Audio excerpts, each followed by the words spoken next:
Programang ito ay rated SPG, striktong patnubay at gabay ng magulang ang kailangan. Aminado nga si Tanggol na kasalanan niya kaya palpak ang lakad nilang pagpatay kay Ramon. Pabugso-bugso siya ng damdamin. Dahil sa nangyari ay alam niyang hindi na siya tutulungan nila Supremo.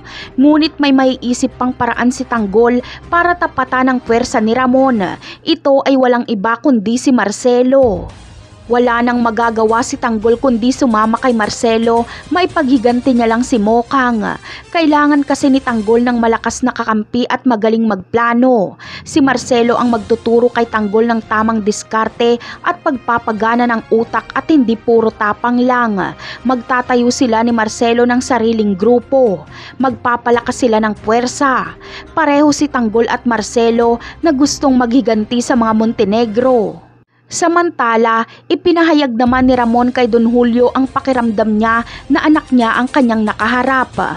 Pero ayon kay Don Julio ay kalimutan na ni Ramon ang kanyang nakaharap at mag-focus na lang ito sa anak niyang kinikilala ngayon.